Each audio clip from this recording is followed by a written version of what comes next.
Finally my dream came true. Karna, ನಿಮ್ ಲೈಫಲ್ಲಿ ತಗೊಂಡಿರೋ ಬೆಸ್ಟ್ ಡಿಸಿಷನ್ ಅಂದ್ರೆ ಇದೆ ಕಣ. ಇಷ್ಟು ದಿನ ಈ ಮನೇಲಿ ಯಾರ್ಯಾರೋ ಏನೇನೋ ಸೌಂಡ್ ಮಾಡ್ಬಿಟ್ರು, ಆದ್ರೆ ಇವತ್ತಿಂದ ಸೀನ್ ಚೇಂಜ್. ಇನ್ನು ಮೇಲಿಂದ ನಂದೇ ರೂಲ್ಸು, ನಂದೇ ಟೈಮು, ನಂದೇ ಡಿಸಿಷನ್, ನಂದೇ ಹವಾ. ಸೊ ಈ ಮನೇಲಿ ಯಾರಿರಬೇಕು, ಯಾರನ್ನ ಕುತ್ತಿಗೆ ಪಟ್ಟಿ ಹಿಡಿದು ಮನೆಯಿಂದ ಹೊರಗೆ ದಬ್ಬಬೇಕು ಅನ್ನೋ ಡಿಸಿಷನ್ನು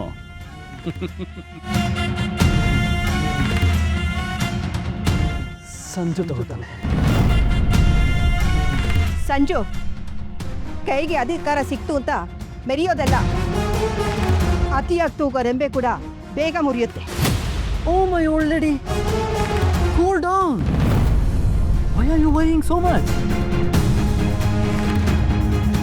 ನೀವು ನನಗೆ ಎಷ್ಟೇ ಇನ್ಸಲ್ಟ್ ಮಾಡಿದ್ರು, ಎಷ್ಟೇ ಬೈದ್ರು, ನಾನು ನಿಮ್ಮನ್ನ ಮನೆಯಿಂದ ಹೊರಗೆ ದಬ್ಬಲ್ಲ. Ask me why? Ask me. Because ನೀವು ನಮ್ಮ ಅಪ್ಪನ್ನ 9 ತಿಂಗಳು ಹೊತ್ತು ಹೆತ್ತಿದ್ದೀರ. ಅದು ಒಂದೇ ಕಾರಣಕ್ಕೆ ಈ ಮನೇಲಿರೋದಕ್ಕೆ life time permission granted. Enjoy enjoy enjoy enjoy enjoy. ನೋಡ್ದ ಕರ್ಣ, ಸರಿಯಾಗಿ ನೋಡು. ಇವ್ ದರ್ಪಣ. ಇವ್ ನನ್ನ ಜೊತೆ ಮಾತಾಡೋ ರೀತಿ ನೋಡಿದ್ರೆ ಏನ್ ಯೋಗ್ಯತೆ ಏನು ಅಂತ ನಿಂಗೆ ಗೊತ್ತಾಗ್ತಿಲ್ವಾ? ಮುಂದೆ ಇವನ್ ಏನ್ ಮಾಡ್ತಾನೆ ಅಂತ ಹೇಳ್ಬೇಕಾಗಿಲ್ಲ. ಹೋಗಿ ಹೋಗಿ ಆಸ್ತಿನ ಇವನ್ ಹೆಸರು ಬರ್ಕೊಟ್ಟಿದ್ಯಲ್ಲ, ಎಲ್ಲ ನಮ್ ಕರ್ಮ. ಅಜ್ಜಿ, ಡೋಂಟ್ ಗೆಟ್ ಅಪ್ಸೆಟ್. ನೀನ್ ನಗ್ನಾಗ್ತಾ ಇದ್ರೆ ಅದೇ ನನಗೆ ಖುಷಿ. ಮನೆಯಿಂದ ಔಟ್ ಆಗ್ಬೇಕಾಗಿರೋರು ಬೇರೆಯವರು, ನೀವಲ್ಲ. ಮತ್ತೆ ಯಾಕೆ ಇಷ್ಟೊಂದು ಅರ್ಚಾಟ? Sanju, stop it. ನಾನು ಮಾತಾಡ್ತಾ ಇದ್ದೀನಿ ತಾನೆ. Let me continue. ನೀವು ಮನೇಲೇ ಇರ್ತೀರಾ and the chapter is closed.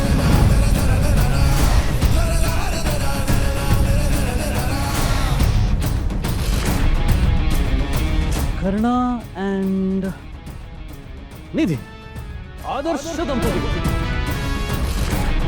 ನಿಮ್ಮಿವತ್ತು ಮನೆಯಿಂದ ಆಚೆ ಕಳಿಸ. ಬಿಕಾಸ್ ಈಗಷ್ಟೇ ಪ್ರಾಪರ್ಟೀಸ್ ನನ್ನ ಹೆಸರಿಗೆ ಬಂದಿದೆಯಲ್ಲ, ಆ ಖುಷಿಗೆ ಇವತ್ತು ಒಂದಿನ ಇಲ್ಲೇ ಇರೋದಕ್ಕೆ ಪರ್ಮಿಷನ್ ಕೊಡ್ತಾ ಇದ್ದೀನಿ. ಎಂಜಾಯ್.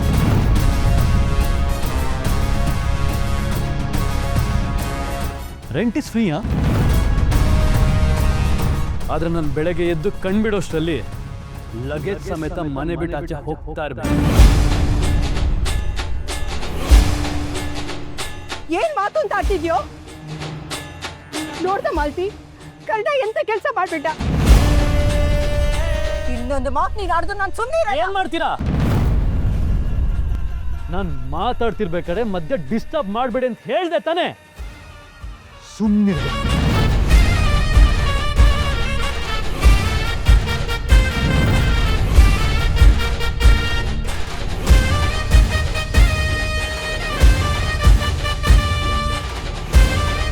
ಯಾರೋ ಬೇಬಿ ಫೇಸ್ ಕಟ್ ನೋಡಿದ್ರೆ ನನಗೆ ಮೈಯೆಲ್ಲ ಉರಿಯುತ್ತೆ.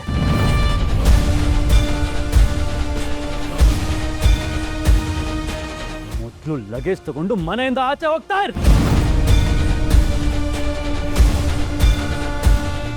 ಲೋ ಕ್ಲಾಸ್ಗೆ ನಮ್ಮ ಮನೇಲಿ ಇರೋದಕ್ಕೆ ನಯ ಪೈಸೆ ಯೋಗ್ಯತೆ ಇದೆ. I said get out of my house right now!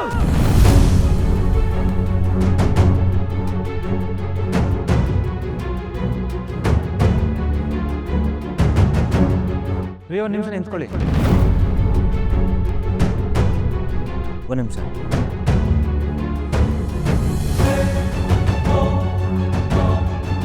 ಮಾತಾಡಿದ್ ಮುಗೀತಾ ಅಥವಾ ಇನ್ನೂ ದರ್ಪ ತೋರ್ಸೋದಿದೆಯಾ?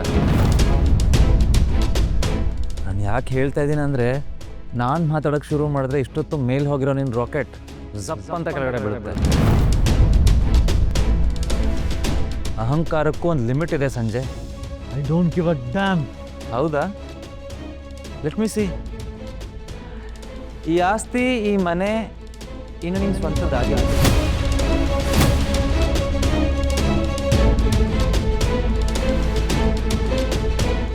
ಪ್ರಾಪರ್ಟಿ ಪೇಪರ್ ಕೈ ಸಿಕ್ಕ ತಕ್ಷಣ ಅದನ್ನು ಸ್ಟೈಲಾಗಿ ಹಾರಿಸೋದಲ್ಲ.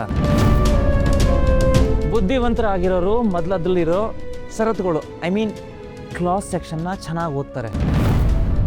ಮೈ ಡಿಯರ್ ಬ್ರದರ್, ಸ್ವಲ್ಪ ಜೋರಾಗಿ ಓದು. ಅಪ್ಪ, ನಿಮಗೆ ಗೊತ್ತಿರಲಿ, ನಾನೆಲ್ಲ ಆಸ್ತಿನೂ ಸಂಜೆ ಹೆಸರು ಬರ್ತಿದ್ದೀನಿ. ನೀವು ಇಷ್ಟು ದಿನ ಯಾವುದಕ್ಕೋಸ್ಕರ ನನ್ನ ಜೊತೆ ಗಲಾಟೆ, ದ್ವೇಷ, ಬೇಜಾರು ಮಾಡಿಕೊಂಡ್ರು ಅದನ್ನೆಲ್ಲದನ್ನು ಒಫಿಷಿಯಲಾಗಿ ಎಂಡ್ ಮಾಡ್ತಾಯಿದ್ದೀನಿ. ಸೊ ಇನ್ಮೇಲೆ ನೀವು ಆರಾಮಾಗಿ ನಗ್ನಗ್ತಾ ಇರ್ಬೋದು.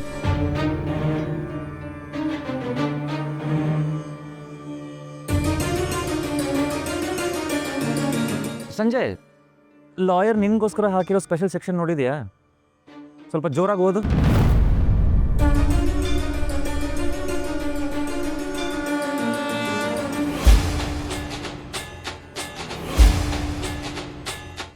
ಯಾಕೆ ಅಕ್ಷರ ಕಾಣ್ತಿಲ್ವಾ ಅಥವಾ ಓದಕ್ಕೆ ಬರ್ತಿಲ್ವಾ?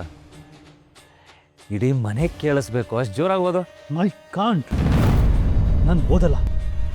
It's okay, I help you. ಷರತ್ ಏನು ಅಂದರೆ,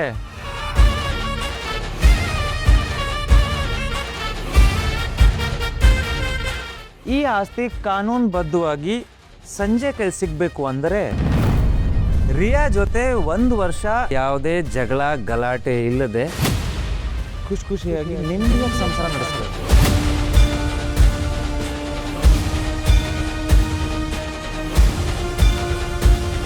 ತನ್ನ ಹೆಂಡತಿಯಾದ ರಿಯಾಳನ್ನ ಗೌರವದಿಂದ ನಡೆಸ್ಕೊಳ್ಳದಿದ್ದಲ್ಲಿ ಆಸ್ತಿ ಮೇಲಿರೋ ಎಲ್ಲ ಹಕ್ಕುಗಳು ರದ್ದಾಗುತ್ತವೆ.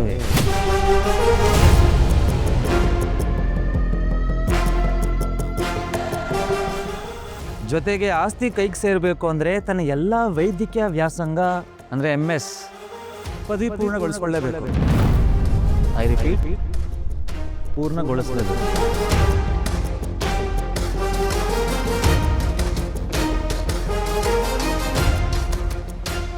Impossible. This is nonsense. ಏನು ಕಂಡೀಷನ್ಸ್ ಇದೆಲ್ಲ? ನನ್ನನ್ನು ಕಂಟ್ರೋಲ್ ಮಾಡೋ ಈ ಥರ ಆಸ್ತಿ ನನಗೆ ಬೇಕಾಗಿಲ್ಲ.